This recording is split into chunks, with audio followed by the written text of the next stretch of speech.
आज वैकुंठ में ये कोलाहल कैसा? त्राहिमाम त्राहिमाम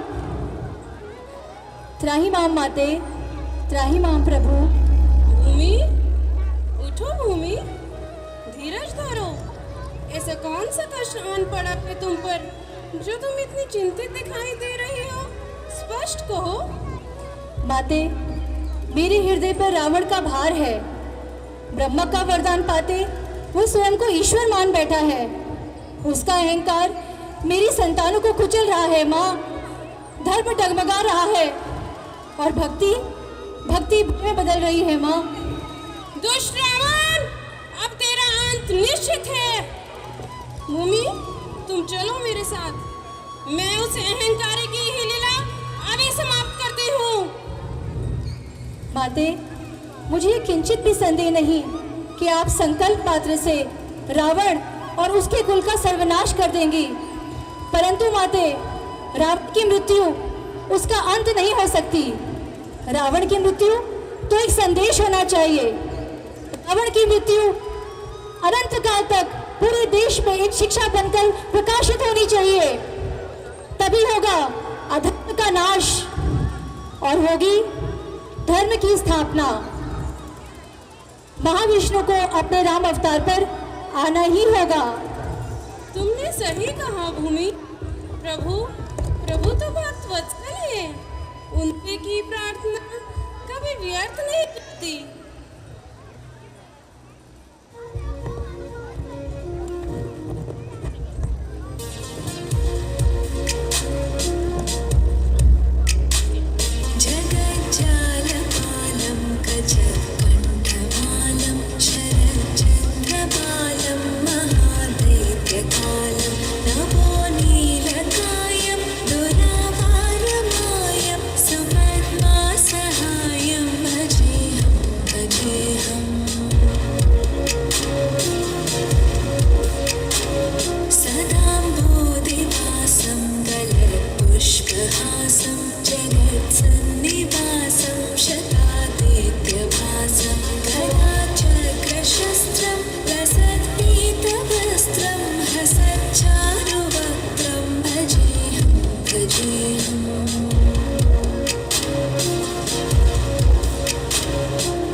यदा यदा हि धर्मस्य ग्लानिर्भवति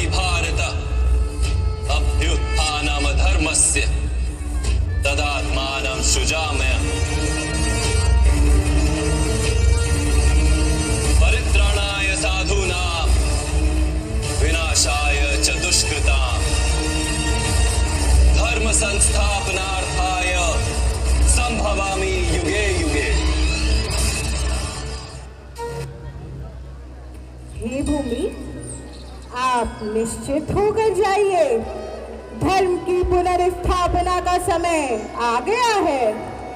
मर्यादा पुरुषोत्तम राम अवतार की लीला का समय आ गया है। राम राम अवतार ही क्यों प्रभु? राम क्योंकि राम तो है चेतना के केंद्र बिंदु। राम तो है चेतना के केंद्र बिंदु, बिंदु जिससे प्रस्फुटित है तेज, तेज जो कि इस समस्त सृष्टि सर्जना की कल्पना का हेतु है। अनाम है, अनाम जो है पंक्ति में प्रथम, प्रथम है धैर्य धर्म का, है शौर्य का अनंत, अंत क्रोध का, प्रचंड युद्ध का निर्लय, प्रलय का जो विराम है। विराम है अहम का जो, विराम है अहम का जो है शोध इस अनंत का, अनंत मुक्त क्रोध का, अनंत शक्ति स्रोत का, अनंत भक्ति अनंत मोक्ष धाम है, वो एक नाम राम है। आप तो तैयार हैं ना प्रिय? आप संग है प्रभु, तुम्हें तपोवन चलने को भी तैयार। सोच ले प्रिय, आपकी कही हुई बात कदाचित सत्य ना सिद्ध हो जाए। चलिए, हमारा पृथ्वी पे चलने का समय आ गया है प्रिय।